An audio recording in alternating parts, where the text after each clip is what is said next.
Hello VC, this is a response to John TechHead's question about records and collecting particularly blue notes as an investment. I do have a little bit of experience on this, and some of this is coming from my own personal opinion. But just to talk about things a little bit, so records as an investment. The first thing I have to say that records as an investment, it's probably not going to be as much as an original, particularly a Blue Note original. Blue Note originals, if they're in good condition, they usually go for quite a bit of money. If you're looking to collect some of the newer reissues as an investment, I would really search for the ones that are all analog and are limited pressings. Those are probably going to be your best bet if you're looking to get some return if you want to sell records later on down the line. Just to say it, I don't think you're going to make a lot of money, but there is the potential to make a little bit if you're looking at investing. There are some cases where you may want to seek out an artist that never had their stuff released on vinyl before. Blue Note Records, for example, is issuing a lot of artists from the 90s and probably 2000s in their 75th anniversary reissue program. Some of those artists, if you pick up their records as a first-time release on vinyl, it may go up in value. Let me talk about one of my favorite reissue labels. That would be Music Matters Jazz. In my opinion, they are the best reissue label out there. I think that in terms of return on your investment, they would probably be the best label to go with. They are probably a little more expensive than some of the other reissue labels out there, but I really think you're getting your money's worth out of them. Music Matters Jazz, it's really a labor of love for the owners, which is Ron Rombach and Joe Harley. For those of you that do not know Joe Harley actually is a partial owner and president of AudioQuest. Music Matters Jazz actually probably puts the best attention to detail in the product. So here is an example of one of their albums, which is the Clifford Brown Memorial album.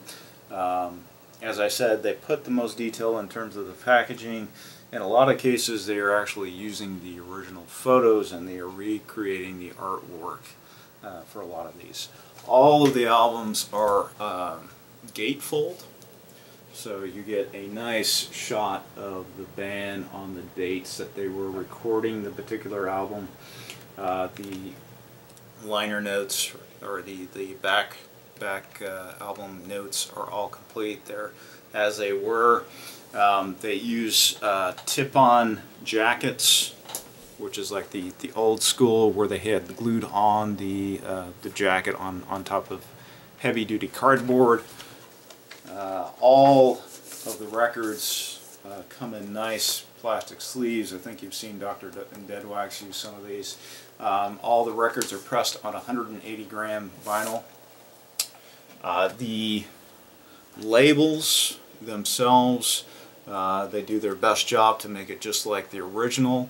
In fact, I've noticed that Music Matters actually does the best job in the recreation of the labels, other than listing the 45 RPM, so they do issue in both 45 RPM and 33 RPM right now.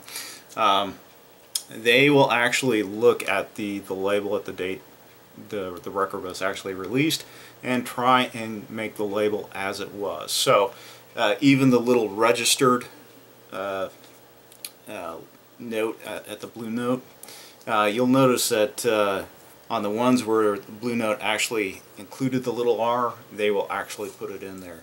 As you can see here, this being an older release, they actually have the actual address, 767 Lexington Avenue. The Lexington records, they're highly prized by the collectors, the originals that is. A lot of those go for at least 4 figures if they're in mint condition. So just to continue on about Music Matters Jazz, a lot of what they are using the original master tapes in a lot of cases. If they cannot get their hands on the masters, they are using the next best possible source. The other thing to add is that this will be the last time that the analog masters will probably be touched. I've had conversations with Ron Rombach on the phone, and what he has explained to me is that Capitol is going through the process of transferring all the original analog masters to digital. I think they're going to 32-bit 192 kilohertz. So per Mr. Rombach, these are the last time the analog tapes will be touched, and if there are future releases, they are going to be exclusively digital to start out with.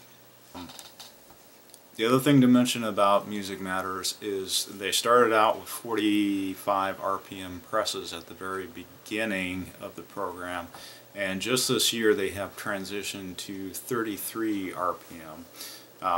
In my opinion, now that they've gone to 33 RPM, I can really sense no difference in the two. The mastering chain for the 33 RPM, which is all done by Kevin Gray at this point, is in some respects a lot very superior to Acoustic, which was the original mastering lab that was used for the Blue Note records. So let's talk a little bit about the mastering on these particular issues. So here's another one I'd like to show you guys, which is Art Blakey. So the mastering, when they started the program, was all done at Acoustic by Kevin Gray and Steve Hoffman. But as they got further down in the program, Kevin Gray became the exclusive person to do the mastering of the tapes. Mr. Rombach was present at all the mastering sessions, and he was providing his input into how things should be mastered along with Kevin Gray. This is not something that you're going to see with the other reissue programs. Mr. Rombach has quite a bit of experience with Blue Notes, and believe me, when you put these on the turntable, you will actually hear quite a bit more detail than you would hear in some of the other reissues. So just to talk about the collectability of the Music Matters series. So all of their records are pressed in limited quantities of 2,500 apiece. Early on in the program for the 45s, they did do some numbering, so the first 1,000 or so were numbered. I think you can see the number here up in the corner. When they transitioned to 33 RPM, they did away with the numbering. Now, some of the ones that have sold out, like this one in particular, which did sell out initially on 45 RPM, these ones are easily going for three-figure sums on eBay and other auction sites. So let's talk about the sound a little bit. Again, this is my own personal opinion, but the sound on these guys is just phenomenal. I don't care if you're listening to the 45 RPM or the 33 RPM. In my opinion, these are the best way that these things are going to sound.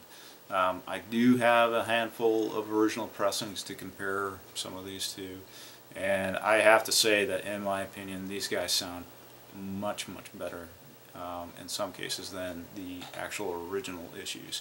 Now don't get me wrong, the original issues do sound fantastic. If you can find a really good pressing or one that hasn't been beat up, but these guys do sound phenomenal compared to some of the other reissues that I do have.